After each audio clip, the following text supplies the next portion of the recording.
Assalamualaikum warahmatullahi wabarakatuh. Hai kawan-kawan, marilah kita belajar bersama mengenai sejarah matematika. Perkenalkan, saya Siska Kusniatul Maufiroh akan menjelaskan mengenai sejarah matematika. Jadi bagaimana sih sejarah matematika itu? Jadi saya akan membahas sejarah matematika mulai dari matematika Mesir kuno, Babilonia, dan lain sebagainya. Silakan disimak video ini sambil kita belajar untuk mengerti sejarah matematika. Sejarah matematika yang pertama yakni matematika Mesir kuno.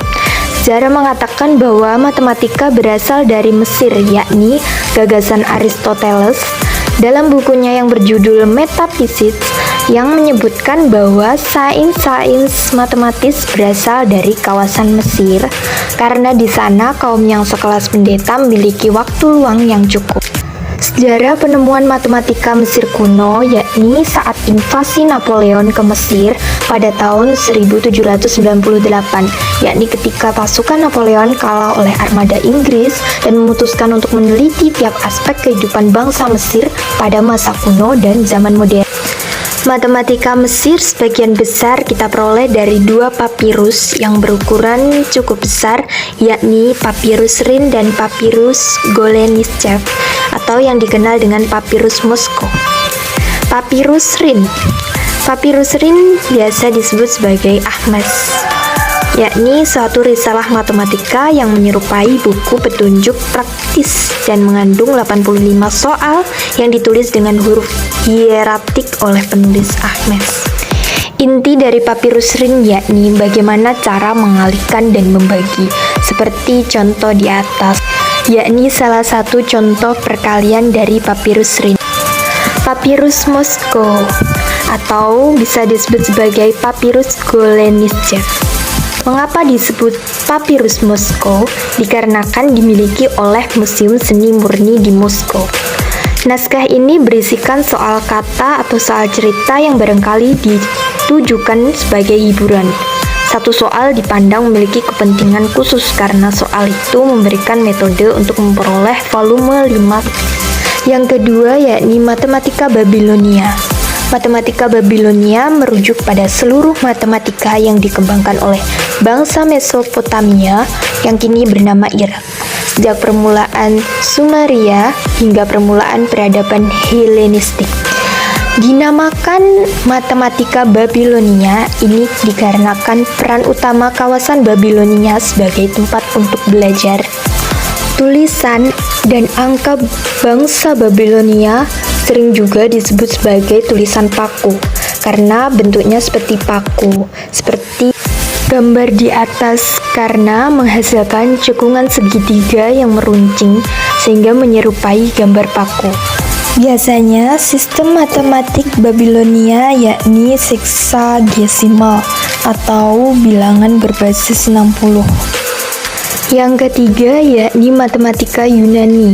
Matematika Yunani ditenggarai dimulai oleh Thales dari Miletus kira-kira 624 sampai 546 sebelum Masehi dan Pythagoras dari Samos kira-kira 582 sampai 507 sebelum Masehi. Menurut legend, Pythagoras bersafari ke Mesir untuk mempelajari matematika, geometri, dan astronomi dari pendeta Mesir. Thales juga menggunakan geometri untuk menyelesaikan soal-soal perhitungan ketinggian piramida. Yang keempat yakni matematika Cina. Tulisan matematika yang dianggap tertua dari Cina adalah Zhou Pei Xuanqing.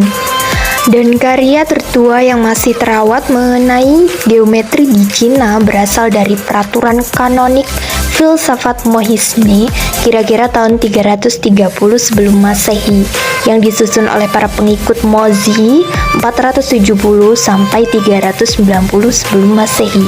Yang kelima yakni matematika India. Matematika Vedanta dimulai di India sejak zaman besi. Satapatha Brahmana kira-kira abad ke-9 sebelum Masehi menghampiri nilai pi. Surya Siddhanta kira-kira 400 sebelum Masehi memperkenalkan fungsi trigonometri sinus, kosinus, dan balikan sinus. Aryabhata pada tahun 499 memperkenalkan fungsi versinus, menghasilkan tabel trigonometri India pertama tentang sinus. Dia juga memberikan nilai pi yang bersesuaian dengan 62.832 per 20.000 sama dengan 3,1416. Pada abad ke-14, Madhava dari Sangamagrama menemukan rumus Leibniz untuk pi dan menggunakan 21 suku untuk menghitung nilai pi. Selanjutnya yakni penemu konsep-konsep dasar dalam matematika. Yang A yakni René Descartes. Beliau dikenal sebagai ahli filsafat modern besar yang pertama. Ia juga penemu biologi modern, ahli fisika, dan seorang matematikawan. Yang B yakni Sir Isaac Newton, lahir di Woolsthorpe by Colsterworth, Lincolnshire, 4 Januari 1643 dan meninggal pada 31 Maret 1727, yakni menginjak pada umur 84 tahun. Beliau merupakan pengikut aliran heliosentris dan ilmuwan yang sangat berpengaruh sepanjang sejarah, bahkan dikatakan sebagai bapak ilmu fisika klasik. Sekian, terima kasih sudah menyimak video saya, semoga bermanfaat dan mohon maaf bila ada kurang lebihnya. Wassalamualaikum warahmatullahi wabarakatuh.